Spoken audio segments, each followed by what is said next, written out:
Hello friends, welcome back to my channel Reason Topper Academy. आज हम start करेंगे class 12th के अंदर हमारा मैट्रिक्स चैप्टर। ठीक है, तो ये हमारा चैप्टर नंबर 3 है। देखते हैं। तो सबसे पहली बात तो मैट्रिक्स होता क्या है, ये हमारे पता होना चाहिए कि मैट्रिक्स क्या होता है। तो मैट्रिक्स क्या होता है, बेसिकली एक रेक्टेंगुलर अरेंजमेंट होता है। क्या होता है?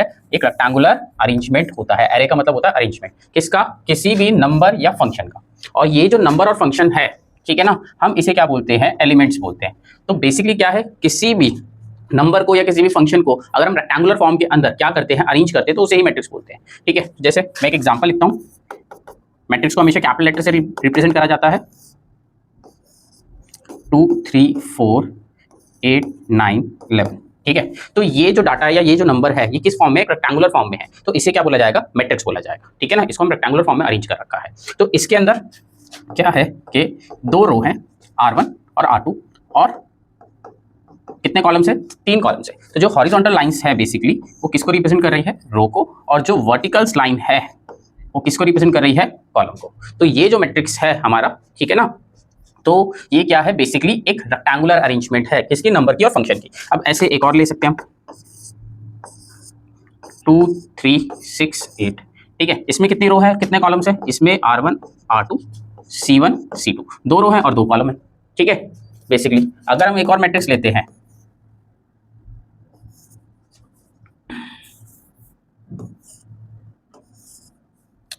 2 3 10 -15 4 6।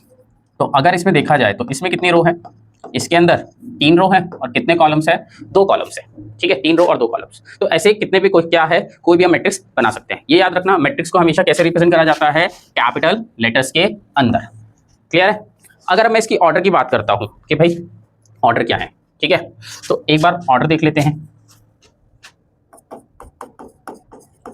Order of matrix. तो ऑर्डर कुछ नहीं होता है, किसी भी मैट्रिक्स के अंदर जो रो और कॉलम्स हैं, ठीक है, उन्हें ही ऑर्डर बोला जाता है कि कितनी रो है और कितने कॉलम्स हैं। तो अगर अभी हम देखें अपने लास्ट जो हमने ये मैट्रिक्स बनाए हैं, तो इसके अंदर कितने क्या थी? रो थी बेसिकली। अगर हम इसमें देखते हैं, 2 रो थी और कितने कॉलम्स थे? 3 कॉलम्स थे। तो क्या है, मैं इसको लिख सकता हूँ 2/3। हमेशा पहले रो पहले आएगी और बाद में क्या आएगा? कॉलम। ठीक है, अगर मैं इसको देखूं तो इसके क्या होंगे? कितने ने क्या है ऑर्डर, किस ऑर्डर का? ये 2/2, 2 रो है 2 कॉलम है। अगर मैं इस ऑर्डर की बात करूं, इस वाले मैट्रिक्स के ऑर्डर की बात करूं, तो इसमें कितनी रो है? इसमें 3 रो है और 2 कॉलम है। ठीक है, तो इसका ऑर्डर क्या हो जाएगा? 3/2। क्लियर है? तो ऑर्डर क्या होते हैं? कुछ नहीं होते हैं कि भाई रो और कॉलम होते हैं ऑर्डर। तो रो को रिप्रेजेंट करा जाता है n से और कॉलम को m से। क्लियर है? एक चीज और बता देता हूं कि number of elements in matrix